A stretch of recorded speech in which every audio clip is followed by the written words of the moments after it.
Okay, what about if you're not married? What did the Immigration Department make of that? Well, for all practical purposes, it's exactly the same as a dependent visa application, except for the fact that you can't get a dependent visa. The only status the Immigration Department will give you is a prolonged visitor visa. And I call it the slippers and pipe visa. Because all you can do with your prolonged visitor visa is wait for your husband to come home every night and hand him his slippers and hand him his pipe. That's it. You can't join in a business. You can't establish a business. You can't take up a course of study. You can paint pictures of the harbour, but that's about it. But effectively, you're arguing that you've got a de facto spouse scenario in play. And the Immigration Department, respond to this de facto spouse argument with the prolonged visitor visa because they don't want to separate families.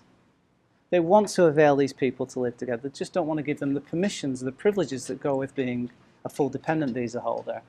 So to get a prolonged visitor visa for a de facto spouse, you are having to show the Immigration Department that you have a relationship that's genuine, and normally you show pre-existing cohabitation for at least 2 years immediately before coming to Hong Kong, and of course you can prove it.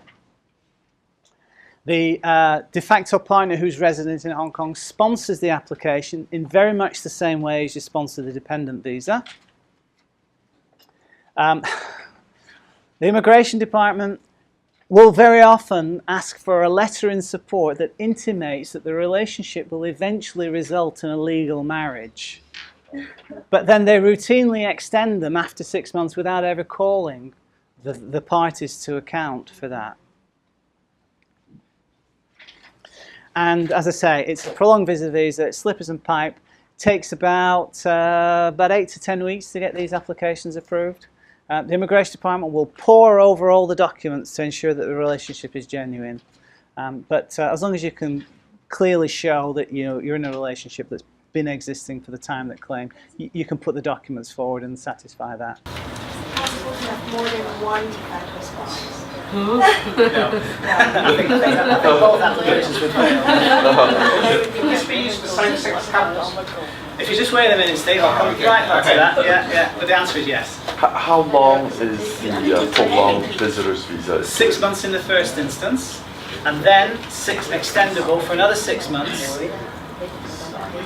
Each time you apply, and it's normally a one-day process, and they extend you the same day, but you have to wait 5 or 6 hours in the restaurant to complete the process. So if I understand correctly, then there's no Hong Kong ID card and doesn't qualify them for residency per se. No. 7 years right of abode. No, absolutely not. They're not residents. They're just prolonged visitors. Yeah. So they don't want to separate the families, you see. For now. All right, good. So that's de facto spouse. Again, lots more information on this on the handbook.